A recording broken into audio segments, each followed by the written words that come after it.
الذي لا يبلغ مدحته القائلون ولا يحصي نعماءه العادون الذي لا يدركه بعد الهمم ولا يناله غوص الفتن والصلاة والسلام على خير خلقه وأشرف بريته الذي سمي في السماء بأحمد وفي الأرضين بأبي القاسم محمد اللهم صل على محمد وآل محمد وعلى أهل بيته الطيبين الطاهرين الذين أذهب الله عنهم الرجس وطهرهم تطهيرا اللهم صل على محمد وآل محمد واللعن الأبدي على أعدائهم أجمعين أما بعد فقال الله الحكيم بسم الله الرحمن الرحيم وَلَكُمْ فِي رَسُولِ اللَّهِ أُسْوَةٌ حَسَنَةٌ درود بھیجئے محمد وآل محمد پر اللہم صل علی محمد وآل محمد۔ مختلف مناسبتوں سے خصوصاً ایصال ثواب کی مجلسوں میں امیر المومنین علیہ الصلاۃ والسلام کا یہ فرمان آپ کی خدمت میں عرض کر چکا ہوں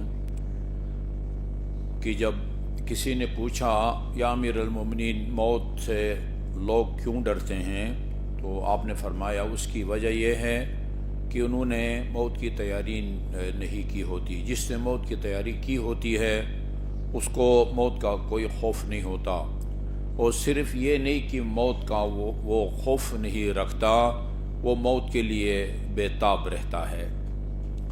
اور جب عرض کیا گیا مل استعداد للموت، موت کی تیاری کا کیا طریقہ ہے، 3 عمل بتائے۔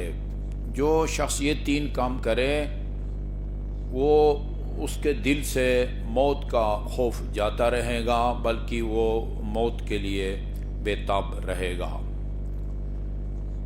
مل استعداد للموت، 3 اعمال کا نام لیا ہے۔ ایک ہی عمل کسی کے لیے آسان ہوتا ہے، کسی کے لیے مشکل ہوتا ہے۔ ایک آدمی قرآن میں ہے، ایک ہی عمل نماز کے بارے میں ہے، انہا لکبیرۃ الا علی الخاشعین، نماز بہت سنگین ہے، پہاڑ لگتی ہے، ماں سوائے ان لوگوں کے جو خاشع ہیں، متواضع ہیں، ان کو نماز کے بغیر قرار نہیں آتا۔ رسول اسلام کا فرمان ہے قرۃ عینی فی الصلاۃ، میری آنکھوں کی ٹھنڈک نماز ہے۔ تو یہ 3 کام بتائے ہیں۔ 3 کام، نمبر 1 ادا الفرائض، 1 واجبات کو بجا لانا، واجتناب المحارم، حرام کاموں سے پرہیز۔ واجبات کو وہی بجا لا سکتا ہے جس کو واجبات کا علم ہو، حرام کاموں کو بھی وہی ترک کر سکتا ہے جس کو حرام کاموں کا علم ہو۔ بہت سارے لوگ بے دین نہیں ہوتے، وہ لاپرواہ نہیں ہوتے، وہ گستاخ نہیں ہوتے، اللہ تعالیٰ کی شان میں لا علمی کی وجہ سے گناہ کر رہے ہوتے ہیں۔ رشوت لیتے ہیں اس خیال سے کہ شاید یہ رشوت کے زمرے میں نہیں آتا، سود کھاتے ہیں اس خیال سے کہ شاید یہ سود کے زمرے میں نہیں آتا۔ کچھ چیزوں کے بارے میں پتہ ہے یہ سود ہے اور ہے بھی، کچھ چیزوں کے بارے میں وہ سمجھتے ہیں کہ یہ سود نہیں ہے جبکہ وہ سود ہوتا ہے۔ اس لیے حرام کاموں سے وہی بچ سکتا ہے جس کو پتہ ہو کہ یہ حرام ہے۔ نمبر 3، آپ اندازہ لگائیے جس اہمیت کے ساتھ واجبات کو بجا لانے کا حکم دیا ہے، مثال کے طور پر 5 وقت کی نماز یا رمضان مبارک کے روزے، یا حرام کاموں کا ذکر کیا ہے، سود کھانا، نفس محترمہ کا خون بہانا وغیرہ وغیرہ، اسی اہمیت کے ساتھ واکتساب المکارم، اخلاق حسنہ سے آراستہ ہونا۔ یہ اذا فعلت ذلک، یہ 3 کام اگر کر لو، جو بھی یہ 3 کام کرے گا، فلا یبالی وقع علی الموت او وقع علیہ الموت، پھر اس کو پرواہ نہیں ہونی چاہیے کہ وہ موت کے اوپر گرتا ہے یا موت اس کے اوپر آ کے گرتی ہے۔ یہ آخری جملہ جو ابھی عرض کرنے والا ہوں وہ اکثر ہم کو سنایا جاتا ہے کہ حضرت علی نے فرمایا یہ ابتدائی جملے نہیں سنائے جاتے، چنانچہ ابو طالب کے فرزند کو پرواہ نہیں ہے کہ وہ موت کے اوپر گرے یا موت اس کے اوپر آ کے گرے۔ اخلاق حسنہ کے اپنانے کو اتنی اہمیت دی ہے جتنے 5 وقت کی نماز کو اہمیت دی ہے، اتنی اہمیت دی ہے جتنے حرام کاموں کو ترک کرنے کی اہمیت۔ اخلاق حسنہ، اخلاق 2 قسم کے ہیں، اخلاق حسنہ اور اخلاق رذیلہ، پسندیدہ اخلاقی صفات اور ناپسندیدہ اور قابل مذمت صفات۔ قابل مذمت صفات میں سے ایک اہم صفت جو انسان کو بعض اوقات کفر کی حد تک لے جاتا ہے، اور وہ شیطان جو ہے وہ راندہ درگاہ الہی قرار پایا، اخرج فإنک لعین، ملعون کہا ہے جس عمل کی وجہ سے اللہ تعالیٰ نے ابلیس کو، وہ تکبر ہے۔ تکبر کی وجہ سے ابلیس اللہ کی زبانی ملعون قرار پایا ہے، تکبر۔ یہی وجہ ہے کہ امیر المومنین علیہ الصلوۃ والسلام کا ایک مختصر سا خطبہ ہے اسپیشل حج کے بارے میں، اس پورے خطبے میں حج کا فلسفہ بیان کیا ہے۔ اللہ تعالیٰ اگر چاہتا تو ایک ایسی جگہ پر جہاں پر یعنی وہ پانی بھی فراوان ہوتا، سبزہ ہوتا، یہ پھلدار درخت ہوتے، ادھر جا کے فریضہ حج انجام دینے کا حکم دے سکتا تھا، لیکن ایسا نہیں کیا۔ آپ دیکھتے ہیں کہ میدان عرفات میں کہاں آپ ظہر کی اذان سے لے کے مغرب تک رہتے ہیں، مزدلفہ میں وہ فجر سے کچھ پہلے آپ پہنچتے ہیں اور سورج کی پہلی کرن نکلنے تک مزدلفہ جس کا نام مشعر الحرام ہے، وہاں آپ طلوع آفتاب تک رہتے ہیں۔ وہاں کیا ہے، ہم نے دیکھا ہے وہ جس ٹینٹ کے اندر ٹینٹ بھی نہیں ہوتا مزدلفہ میں، وہ 15 یا 20 ریال کی ایک نائلون کی چٹائی ہوتی ہے، اس کے ساتھ ہی وہ ربڑ کا وہ تکیہ بنا ہوتا ہے، کوئی یہی سے لے کے جاتا ہے، اس ربڑ کے تکیے میں پھونک بھرتے ہیں، اور اسی کے اوپر ہم نے جرنیل کو بھی سوتے ہوئے دیکھا ہے، اس کے بیٹ مین کو بھی سوتے ہوئے دیکھا ہے۔ یہ کس مقصد کے لیے اللہ تعالیٰ نے اسے کیا ہے؟ فرمایا تکبر کے خاتمہ کی خاطر، تکبر کے خاتمہ کی خاطر اللہ تعالیٰ نے بیت اللہ کا حج کا واجب قرار دیا ہے۔ خاتون جنت علیہ الصلاۃ والسلام کا جو خطبہ ہے جی، اس خطبے میں بھی آپ نے نماز، احکام کا فلسفہ بیان کیا ہے، روزے کا فلسفہ، زکوٰۃ کا فلسفہ، وہ اہل بیت کی پیروی کا فلسفہ، توحید کا آپ نے بھی فرمایا ہے۔ یہ نماز کا فلسفہ یہ انسان کے اندر سے تکبر کا خاتمہ ہے، تکبر کا خاتمہ۔ جب نماز کا حکم آیا، لوگوں نے ان حضرت سے پوچھا نماز پڑھنے کا کیا طریقہ ہے؟ یہ تکبیرۃ احرام کہو، پھر اتنا جو ہے وہ جھکو، پھر سجدہ کرنا ہے، اور اپنی جبین کو، پیشانی کو خاک پر رکھنا ہے۔ مغرور عرب اتنے مغرور ہوتے تھے، اگر کسی گھر میں جاتے چوکھٹ کی وہ اونچائی کم ہوتی اور ان کی لمبائی زیادہ ہوتی، وہ کہتے تھے کہ اس کو کاٹو، اس لیے کہ مجھے داخل ہونے کے لیے جھکنا پڑتا ہے، جھکنا میری شان کے خلاف ہے۔ ان لوگ، رسول خدا نے فرمایا کہ پوری نماز کی روح سجدہ ہے، ادھر نماز میں سے سجدے کو نکالو پھر کچھ نہیں بچتا، غرور کو توڑنے کے لیے، غرور کو۔ ابھی وہ ہمارا موضوع سنت نبی پر عمل پیرا ہونا ہے، نبی اکرم کے لیے جو ہدیہ لے کے جانا ہے ہم نے روز قیامت، ان میں سے ایک سنت نبی پر عمل پیرا ہونا ہے۔ نبی کی سنتیں کیا ہیں وہ ایک طولانی روایت میں لے کے آیا ہوں، جتنا وقت دامن میں گنجائش ہوگی وہ عرض کروں گا۔ یہ مکارم اخلاق وہ ہے، یعنی آداب زندگی پیغمبر، میں نے عرض کیا تھا پتہ نہیں اسی نام سے ہے یا کسی اور نام سے، الحمدللہ ترجمہ بھی ہوا ہے، جس نے بھی ترجمہ کیا اللہ تعالیٰ اس کے عمل کو قبول فرمائے۔ اس میں جو 48 نمبر روایت ہے، لکھا ہے کان یخصف النعل، یہ امیر المومنین کے بارے میں آپ سنتے ہیں، خود جوتے کو ٹانکا خود رسول خدا لگاتے تھے، آدمی تصور نہیں کر سکتا۔ اشرف المخلوقات، موجودات میں دوسرا مقام ہے، موجودات میں پہلا مقام اللہ کا ہے، وہ بھی موجود ہے، رسول اکرم بھی موجود ہے نا، موجودات میں دوسرا مقام ہے، مخلوقات میں جس کا پہلا مقام ہے، وہ اپنے جوتے کی مرمت خود کرتے تھے۔ وَيَرْقَعُ الثَّوْبَ، اور اپنے کپڑوں کو پیوند بھی خود اپنے دست مبارک سے لگا. کسی صحابی سے کہتے بڑے فخر کے ساتھ ساری زندگی جو ہے نا وہ فخر کرتا کہ میں نے رسول خدا کے وہ جوتوں کو ٹانکا. امیر مومنین یہ کام کرتے تھے, رسول خدا کے جوتے کو ٹانکا بھی لگاتے تھے. وَيَفْتَحُ الْبَابِ, کوئی آتا تو خود جا کے دروازہ کھولتے تھے. وَيَحْلُبُ الشَّاةَ, بکری بھی رکھتے تھے اور اس کا دودھ بھی خود دوہتے تھے, یہ نکالتے تھے. اچھا, یاخل البعیر فیحلبها, اونٹ کو خود اپنے ہاتھ سے جا کے باندھتے تھے اور اس کا بھی دودھ خود دوہتے تھے. یطحن مع الخادم اذا اعیا, یہ خاتون جنت نے بھی لگتا ہے باپ سے یہ سنت سے سیکھی ہے. خادم چکی پیستا تھا. اب وہ پرانے زمانے میں, آج بھی دیہاتوں میں وہ پانی کی چکیاں بنی ہوئی ہوتی ہیں اور لوگ اپنا آٹا وہاں لے جاتے ہیں, چکی کا مالک پیس کے دیتا ہے. ادھر کا مجھے نہیں رواج, یہاں یعنی کلو کے حساب سے کچھ نہ کچھ جو ہے نا اس کی مزدوری لیتے ہیں. ہمارے علاقے میں کوئی پیسہ ویسا نہیں, وہی کچھ گندم جو پیستے تھے اسی میں سے کچھ آٹا وہ جو چکی کا مالک ہے اس کو دیتے تھے. لیکن ظاہر اس زمانے میں یہ نہ چکی کی ہوتی تھی نہ یہ بجلی تھی, ہاتھ سے چکی پیستے تھے. ہاں, یہ روایات میں پڑھا ہے, چکی پیستے پیتے خاتون جنت کے ہاتھ مجروح ہوتے تھے. خادم آٹا وہ پیستا تھا, چکی چلاتا تھا, جب تھک جاتا تھا تو رسول اکرم پھر اس کی مدد کرتے تھے. خادم جب تھک جاتا تو یطحن مع الخادم اذا اعیا, خاتم جب تھک جاتا تو اب اس کی مدد کرتے تھے اور پیستے تھے. یضع طہورہ باللیل بیدہ, وہ اپنے ہاتھ سے طہور کہتے ہیں وہ پانی جس کے ذریعے آپ طہارت حاصل کرتے ہیں, یا مٹی, اگر کسی وجہ سے پانی سے غسل کرنا یا پانی سے وضو کرنا ممکن نہ ہو تو تیمم کیا جاتا ہے. مٹی کو بھی طہور کہا جاتا ہے, ما یتطہر بہ, یعنی جس کے ذریعے آپ طہارت کرتے ہیں. پانی بھی طہور کہلاتا ہے اور یہ آپ کا مٹی بھی طہور کہلاتا ہے.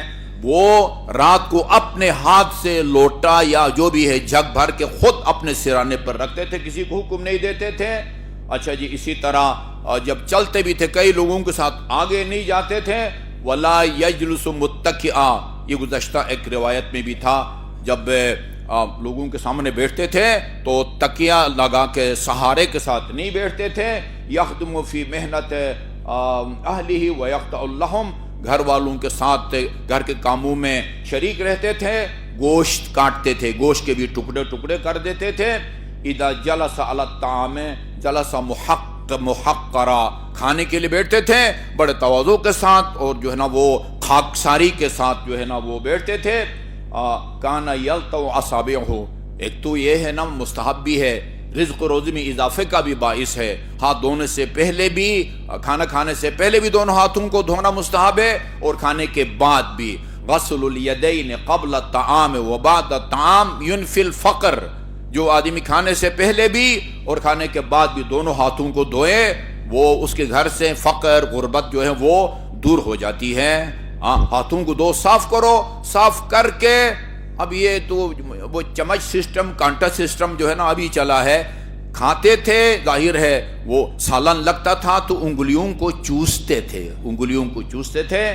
اچھا جی, لم یتجشع قط, پوری زندگی میں کبھی آپ کو کسی نے ڈکار لیتے ہوئے نہیں دیکھا. یجیب دعوۃ الحر والعبد ولو علی ذعان, جو بھی آپ کو دعوت دیتا, کوئی غلام دعوت دیتا, کسی کا غلام, اپنا کوئی غلام یا آزاد, آپ کسی کی دعوت کو مسترد نہیں کرتے تھے. دعوت کو قبول کرنا مستحبات میں سے کتنا مستحب ہے اس کا آپ اندازہ آپ یہاں سے لگائیں کہ اگر آپ نے اسی رجب کے مہینے میں آپ نے روزہ رکھا ہے اور ایک مومن آپ سے خواہش کرے کہ آپ افطار کریں, جی افطار کریں, روزہ مکمل کرنے سے زیادہ ثواب ہے مومن کی خواہش پوری کر کے افطار کرنا. 8-10 بجے 11 بجے وہ آپ سے کہتے ہیں بھئی آپ افطار کریں, ابھی بھی اپنے 18 گنا صحیح یاد نہیں ہے. یہ کنفرم ہے کہ مومن کی خواہش پر افطار کرنے کا ثواب روزے کو مکمل کرنے سے زیادہ ہے. رد مومن یہ اس کی یہ اہمیت ہوتی ہے. وَيَقْبَلُ الْحَدِيَّةَ, کوئی ہدیہ آپ کو دیتا اس کو بڑے خوشی سے قبول فرماتے تھے. اگرچہ ایک جرعۃ لبن، دودھ، ایک گھونٹ دودھ بھی اگر کوئی دیتا یا اس کو قبول کرتے تھے، ہدیہ کھاتے تھے. البتہ ولا یاکل الصدقہ، صدقہ سادات پر حرام ہے. ولا یحد بصرہ فی وجہ آخر، دیکھیں کہ باریک ہیں، یعنی کسی کو گھور کے نہیں دیکھتے تھے ان حضرت. یعنی جیسے کہتا نگاہوں کو مرکوز کرنا، جمع دینا. وہ کبھی کبھی جیسے میں نے عرض کیا، وہ ام المومنین اپنے والد گرامی سے فرماتی تھی کہ بابا جب بھی آپ کی نظر علی پر پڑتی ہے وہ ہٹاتے نہیں ہیں، آپ مرکوز رکھتے ہیں، جما دیتے ہیں اپنی نگاہوں کو، اور ایسا لگتا ہے جیسا آپ نے علی کو کبھی دیکھا نہیں ہے اور غور سے دیکھ کے پہچاننے کی کوشش کر رہے ہیں. فرماتے تھے نہیں بیٹی یہ بات نہیں ہے، میں نے اپنے کانوں سے رسول خدا کو فرماتے ہوئے سنا ہے، علی کے چہرے کی طرف دیکھنا عبادت ہے.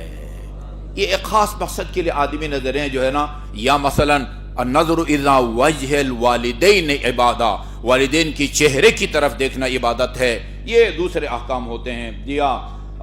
یغضب لربہ ولا یغضب لنفسہ، یہ بھی بڑا اخلاقی پہلو ہے. یعنی خدا کے لیے غضبناک ہوتے تھے، اپنے لیے غضبناک نہیں ہوتے تھے. یہی صفت آپ کو امیر المومنین میں بھی ملے گی. خدا کے لیے احکام الہی کو، اسلامی اقدار کو جو توہین کرتا تھا وہ آپ کے لیے ناقابل برداشت ہوتا تھا، لیکن آپ کی اگر کوئی توہین کرے، امیر المومنین گزرتے تھے قریب سے، لوگ گستاخی کرتے تھے، جیسے کہتے ہیں نا سنی ان سنی، اور اگلے سے کہتا تھا متوجہ نہیں ہوا میں آپ کو کہہ رہا ہوں، آپ کو گالی دے رہا ہوں، آپ کی شان میں گستاخی کر رہا ہوں. وہ گزر جاتے تھے. سنت رسول میں سے یہ ہے کہ اللہ کے لیے غضبناک ہوتے ہیں لیکن اپنے لیے غضبناک نہیں ہوتے. کان یعصب الحجر علی بطن من الجوع، اور بھوک کی وجہ سے اپنے پیٹ پر پتھر باندھتے تھے. عجیب جملہ ہے. اللہ تعالی ہمیں سیرت نبی خصوصاً وہ پہلو جو اس تکبر کے خلاف ہیں، تواضع، اخلاق حسنہ، اس کو اپنانے کی اللہ تعالی ہمیں توفیق عطا فرمائے. چونکہ بعض روایات میں ہے کہ روز قیامت سب سے وزنی عمل ہوگا حسن خلق. حسن خلق واجبات کو بجا لانے کو جتنی اہمیت دی ہے، حرام کاموں کو ترک کرنے کی جتنی اہمیت دی ہے امیر المومنین علیہ الصلوۃ والسلام نے، اتنی ہی اہمیت آپ نے اخلاق حسنہ کو اپنانے کو بھی اتنی اہمیت دی ہے. اعوذ باللہ من الشیطان الرجیم، بسم اللہ الرحمن الرحیم.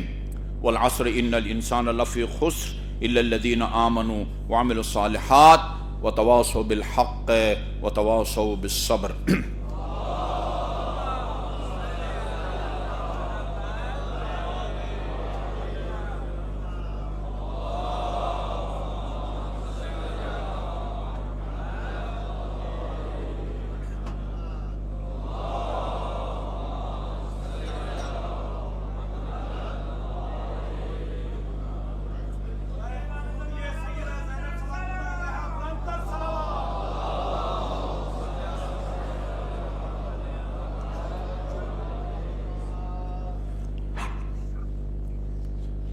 اعوذ باللہ من الشیطان اللعین الرجیم، بسم اللہ الرحمن الرحیم.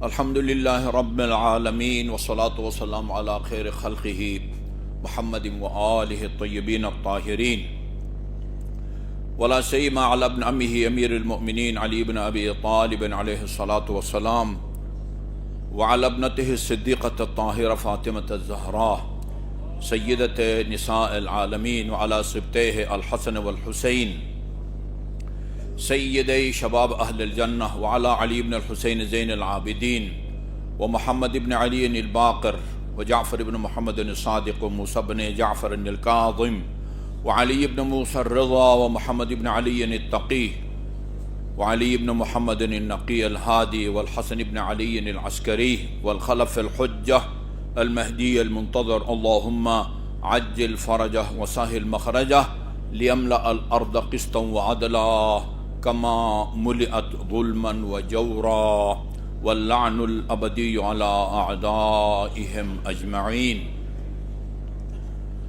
اما بعد فقال اللہ الحکیم، بسم اللہ الرحمن الرحیم.